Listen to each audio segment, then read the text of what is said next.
That old beast is going to give us quite a fight. Its natures are plant and mind, as you've undoubtedly inferred.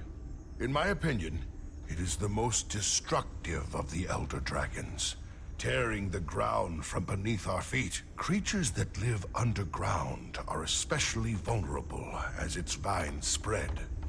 It is my belief that it is rooted deep in the land, which may be an exploitable weakness. I do not know specifically how to overcome it, and I am still researching how its corruption spreads. With Zaitan, any who died in proximity to its corruption became risen. To date, I've seen no evidence that the same is true of those who die in proximity of Mordrum. You will undoubtedly learn more if you plan to enter the jungle.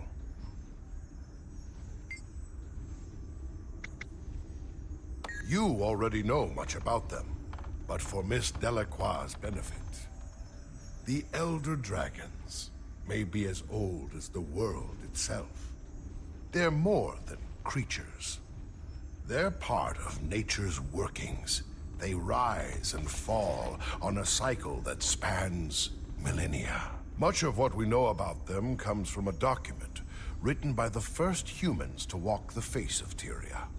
The Scroll of the Five True Gods. It is written in an ancient dialect. Therefore, it is subject to interpretation. In it, the gods revealed the names of the Elder Dragons: Mordremoth, Kraukatoric, Jormag, Zaitan, and Primordus. There is one other name listed, but it is illegible, lost to time. I suspect this is the Deep Sea Dragon. The gods expound on how Tyria's health is tied directly to them. This portion is somewhat abstract, however. There are varied theories on what it means, but I believe it refers to the natural balance of magic. Too much magic, and the world spins out of control. Too little, and it crumbles into darkness. The last time the Elder Dragons awoke, they wiped out almost every intelligent race on the planet. It is from this low magic environment that the gods built the world as they wanted it. They were the ones who brought humans to Tyria. The gods shared the magic stored in the Bloodstone. That is a complex tale for another time. Slowly, more magic seeped back into the world from the dragons over thousands of years. Cultures evolved again.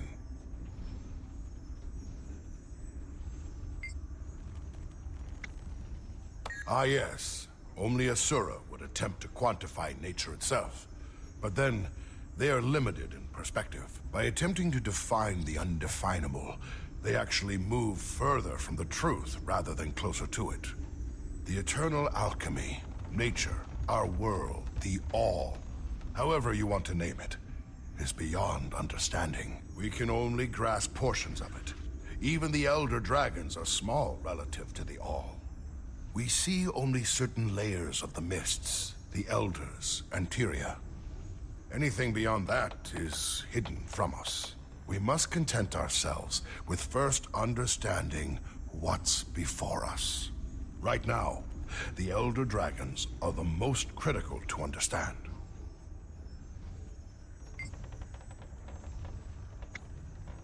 The Zephyrites, yes.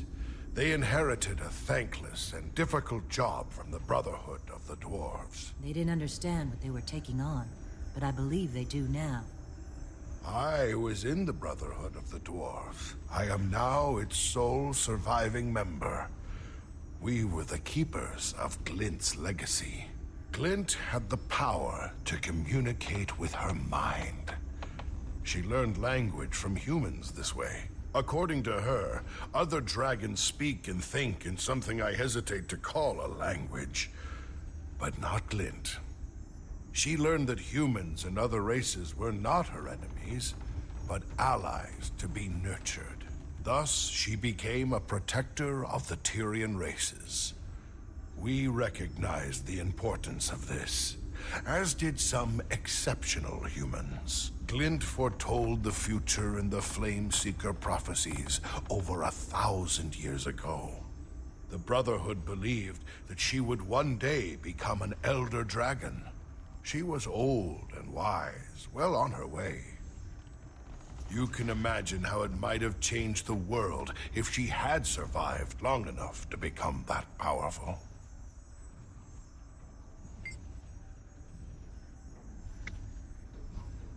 You refer to Scarlet and Aaron.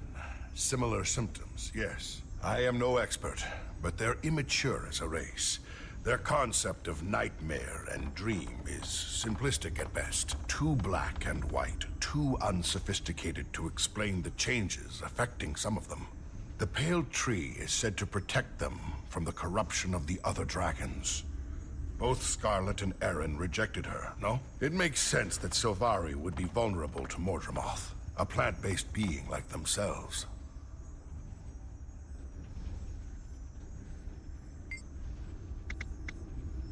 Only what Air told me. They nearly took it down, and Glint was killed during the fight. Destiny's Edge went to the Crystal Desert looking for Glint. Intending to destroy her, she instead managed to convince them to ally with her against her master, the Elder Dragon Kralkatorrik. They fought with all they had, but one of them was called away, and so their strength was diminished. Glint wasn't the only loss that day. A brilliant Asura named Snaff also sacrificed himself. That was years ago. Since then, Kralkatorrik surely has gotten stronger. Time is your enemy when dealing with the Elder Dragons.